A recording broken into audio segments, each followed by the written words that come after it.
नमस्कार। मंत्र जीवन चंद्र में आपका स्वागत है। आज हम जन्म कुंडली विश्लेषण के क्रम में एक 19 वर्षीय पुरुष जातक की पत्रिका का विश्लेषण करेंगे जिनका जन्म 18 जून 2002, समय अपराह्न 3 बजे, वार मंगलवार, जन्म स्थान बेमेतरा, छत्तीसगढ़। उनका प्रश्न यह है कि मैंने अभी 12वीं पूर्ण की है, मैं नीट का एग्ज़ाम लेना चाहता हूँ। क्या मेरा वर्तमान समय के हालात देखते हुए नीट में सिलेक्शन हो पाएगा? और मेरे पिताजी अक्सर बीमार रहते हैं, उनका स्वास्थ्य कब तक ठीक रह सकता है?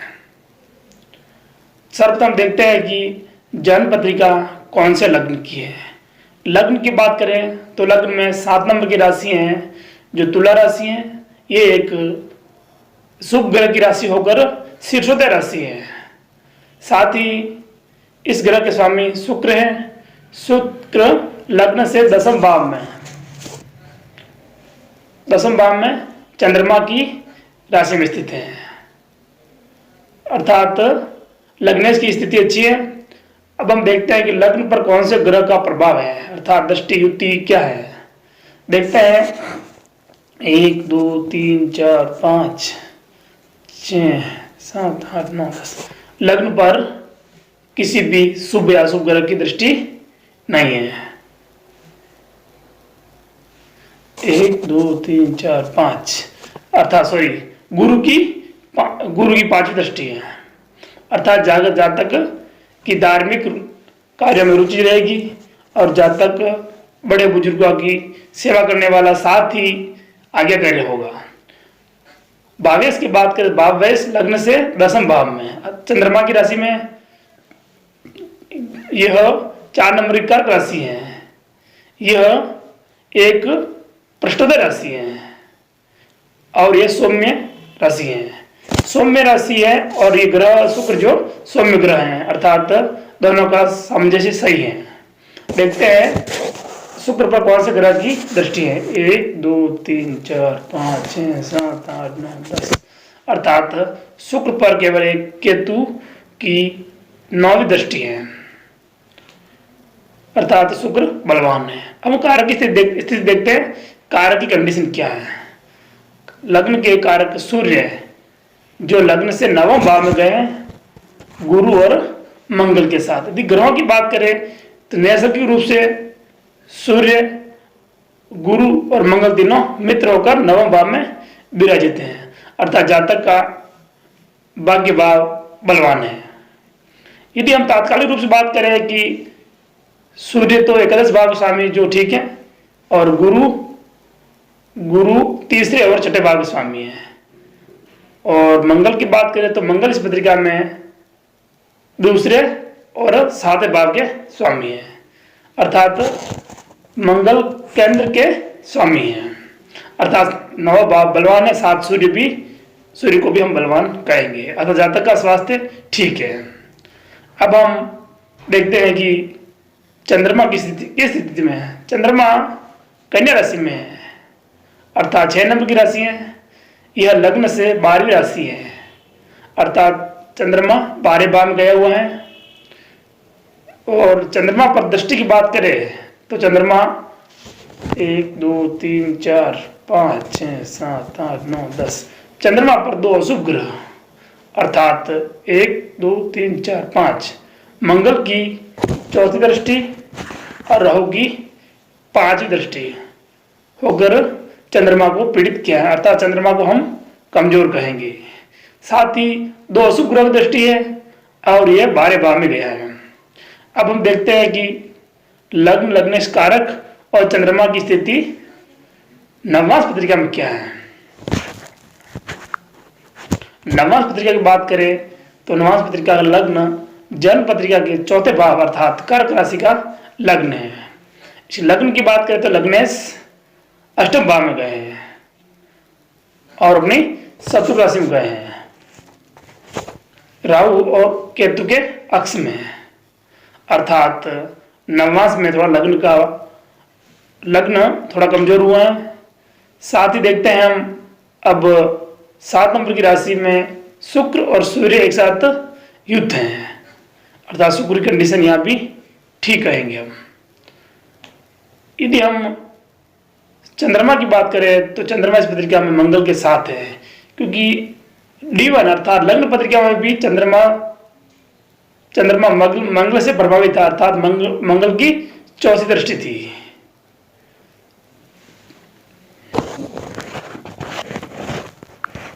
अब हम देखते हैं कि जातक के वर्तमान में कौन से ग्रह की दशा चल रही है और क्या उसके पढ़ाई के क्या रुझान है, देखते हैं।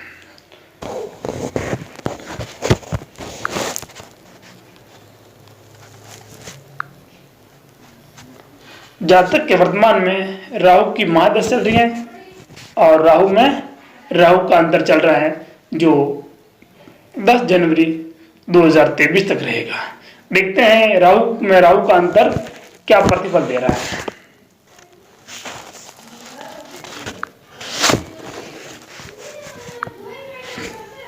राहु इस पत्रिका में लग्न से अष्टम भाव में है। लग्न से अष्टम भाव में होकर शनि और बुध के साथ ही होते हैं।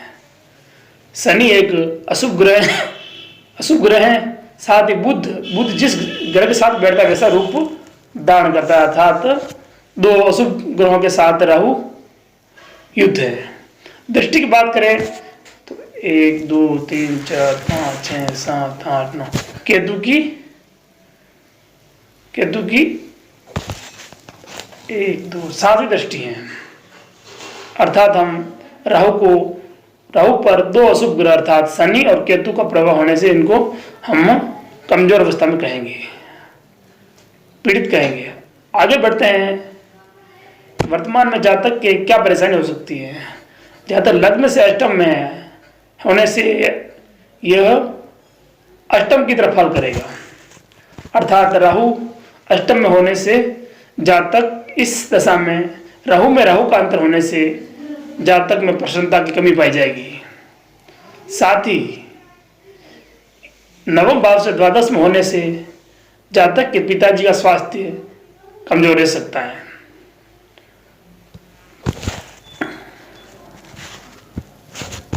साथ ही देखते हैं हम कि इस राहु की कंडीशन नवमास पत्रिका में क्या है। राहु की नवमास पत्रिका में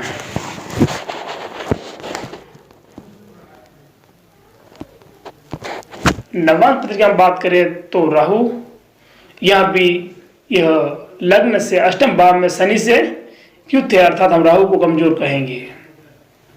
अब हम देखते हैं कि अर्थात जातक के कोई चोट चपेट या एक्सीडेंट से संबंधित कोई परेशानी हो सकती है अचानक। अब हम देखते हैं कि जातक की पढ़ाई के मामले में क्या है।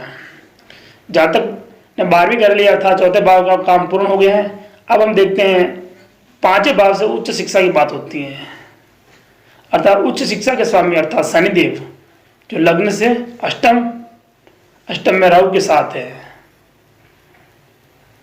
और बुध के साथ भी हैं। बुध यहाँ द्वादशेष भी हैं, अर्थात जातक वर्तमान में पढ़ाई के मामले में थोड़ी परेशानी रहेगी। साथ ही भावेश क्योंकि केतु की दृष्टि रहने से जातक में भ्रांति जरूर है, क्योंकि राहु केतु के एक्सिस में कोई ग्रह होता है तो उसमें किसी तरह की भ्रांति उत्पन्न हो सकती है। पढ़ाई के संबंध में मन लगे भटकाव जरूर होता है, अर्थात दोनों ही पृथकताकारी ग्रह है। शनि और राहु दोनों ही पृथकताकारी ग्रह हैं, अर्थात जातक में वर्तमान में पढ़ाई में मन थोड़ा कम लगे जब तक राहु की दशा है। अब हम देखते हैं कि भावेश कारक की स्थिति, कारक गुरु की कंडीशन अच्छी है। गुरु लग्न से नवम भाव में, सूर्य एकादशेष अर्थात कालपुरुष की पत्रिका का पंचमेश और मंगल अर्थात सप्तमेश के साथ युक्त है, अर्थात गुरु को हम बलवान कहेंगे। साथ ही गुरु 2 अशुभ ग्रहों से साउथ युक्त हैं, अर्थात दोनों पित्त प्रधान ग्रह हैं। सूर्य और मंगल, अर्थात फिर भी जातक अपने आप में सक्षम बने, क्योंकि सूर्य आरोग्यता देता है। जब राहु में गुरु की दशा आएगी तब जातक की पढ़ाई में विशेष रुझान लगेंगे। देखते हैं कि अब यह दशा जाने के बाद में जातक के कैरियर के बारे में क्या है। जब भी किसी भी जातक के कैरियर का निर्धारण करना होता है, अर्थात किस तरह की शिक्षा दिलानी चाहिए, तो सर्वप्रथम हमें कैरियर दशा के आधार पर कैरियर देख लेना चाहिए कि ग्रह कौन सा बलवान है, कौन सा कमजोर। सर्वप्रथम हम देखते हैं कि लग्न से दसम भाव से हम कैरियर का निर्धारण करते हैं, अर्थात लग्न 7 नंबर से प्रारंभ होकर 4 नंबर तक 10 नंबर पूर्ण होते हैं, अर्थात 10 नंबर में 1 2 3 4 5 6 8 9 10, अर्थात 10 नंबर में, अर्थात 4 नंबर की राशि में शुक्र विराजमान है, जो एक शुभ ग्रह है। साथ में यह लग्नेश भी है, अर्थात प्रथम दृष्टया हम देखते हैं कि जातक की आजीविका शुक्र के अनुसार होनी चाहिए। साथ ही हम देखते हैं कि अब चंद्रमा तो कमजोर ही दिख रहा है, क्योंकि लग्न से द्वादश में गया है, साथ ही अपने दिग्बल से बहुत दूर गया है। अब देखते हैं कि सूर्य से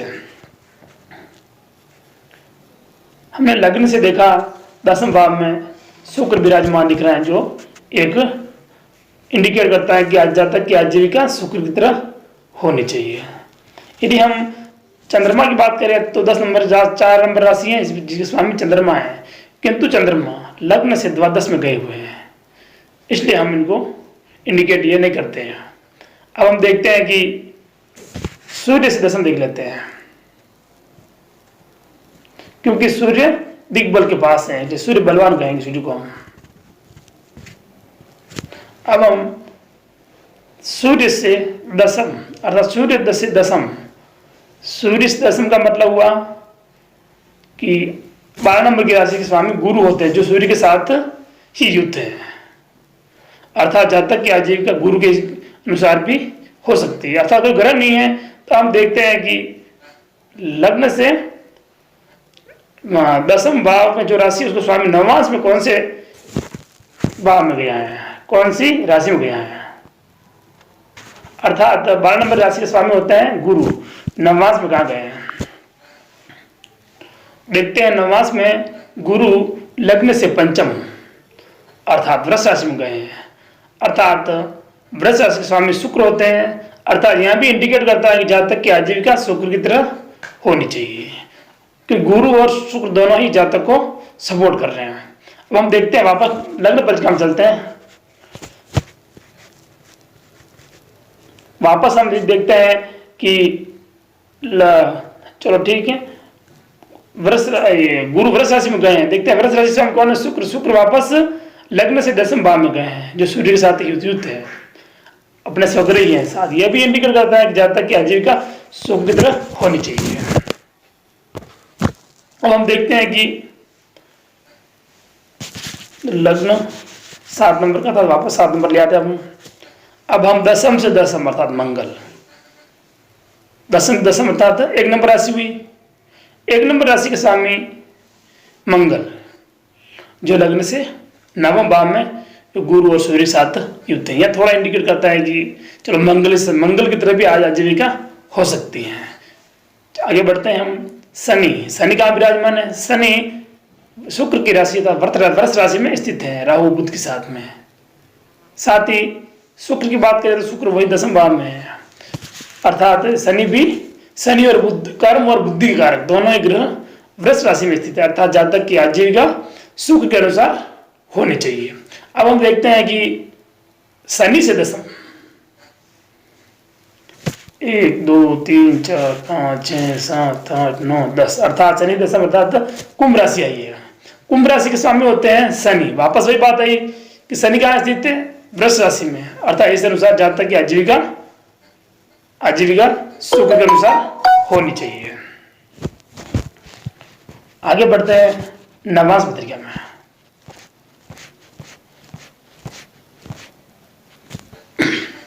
नवांश पत्रिका में बात करें तो लग्न की बात करें तो लग्न है शनि, जो लग्न से अष्टम में है, जो राहु केतु के साथ एक्सिस में है, अर्थात शनि के अनुसार आजीविका नहीं हो सकती है। अब देखते हैं लग्न से दसम भाव, लग्न से दसम भाव अर्थात 7 नंबर की राशि स्थित है, जो लग्न पत्रिका की 1 नंबर राशि है, अर्थात लग्न की राशि है, जहां शुक्र स्वगृह होकर सूर्य के साथ युद्ध है। अर्थात जातक की आजीविका राजकीय क्षेत्र में शुक्र की कारकत्ता के अनुसार होनी चाहिए। अब देख दसम से दसम अर्थात हुई 4 नंबर राशि के स्वामी चंद्रमा होते हैं, जो गुरु की राशि 12 नंबर राशि में स्थित है, मंगल के साथ युद्ध है। अर्थात जातक गुरु और शुक्र ज्यादा इंडिकेट कर रहा है, 7 2 नंबर आता है, गुरु का इंडिकेट आ रहा है। अब हम देखते हैं शनि को हमने पहले देख ही लिया कि शनि 5 नंबर की राशि में स्थित है। 5 नंबर राशि अर्थात सिंह राशि है, सिंह राशि स्वामी होते हैं सूर्य, जो तुला राशि में स्थित है, जो शुक्र के साथ है। तुला राशि के स्वामी शुक्र होते हैं। यहाँ पे इंडिकेट कर रहा है जातक की आजीविका शुक्र की तरह होनी चाहिए। अब देखते हैं शनि से दसम, 1 2 3 4 5 6 7 8 9 10। शनि से दसम अर्थात 2 नंबर की राशि, जहाँ गुरु स्थित है। 2 नंबर की राशि स्वामी होती है शुक्र, यहाँ पे इंडिकेट कर रहा है गुरु, यहाँ भी शुक्र की तरह आजीविका इंडिकेट कर रहा है। अब हम आगे बढ़ते हैं, यहाँ गुरु और शुक्र कॉम्बिनेशन आ रहा है। अब नेक्स्ट चलते हैं हम दसमांश में। दसमांश की बात करें तो दसमांश के लग्न की राशि लग्न पत्रिका की 5 नंबर त्रिकोण की राशि है, जहां गुरु लग्न में विराजमान है, जो राहु और केतु के अक्ष में है। यहाँ यदि लग्नेश की बात करें तो लग्नेश शनि होते हैं, जो लग्न से अष्टम में गए हैं। जो स्वामी होते हैं बुध यहाँ गए हैं मंगल की राशि में। ठीक है, अब हम देखते हैं कि दसमांश पत्रिका का दसम पति कौन है? दशमेश, अर्थात दशमेश मंगल है, जो 9 नंबर की राशि अर्थात धनु राशि में गया है, मित्र राशि में गया है। अब हम देखते हैं, पहले मंगल कहीं भी इंडिकेट नहीं किया है। हम देखते हैं कि दसम से दसम अर्थात 5 नंबर राशि हुई। 5 नंबर की राशि सामने होते हैं सूर्य, जो चंद्रमा के साथ छठे भाव में स्थित है, जो 6 8 12 भाव को अशुभ कहा गया। अब हम देखते हैं कि शनि से दसम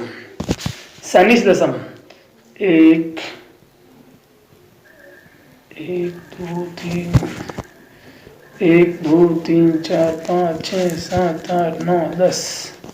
यहाँ भी शनि से दसम 3 नंबर की राशि जहाँ शुक्र विराजित है। अर्थात हमें ज्ञात हुआ है कि जातक की आजीविका शुक्र के और गुरु के कारकत्ता के अनुसार होना चाहिए। अब हम देखते हैं कि सदृढ़ दिशा कौन सी आएगी, तब उनके यह प्रतिफल प्राप्त होगा। अब हम देखते हैं, जब राहु पे दशा की बात करते हैं, राहु के बाद में आएगी राहु में गुरु की दशा आएगी।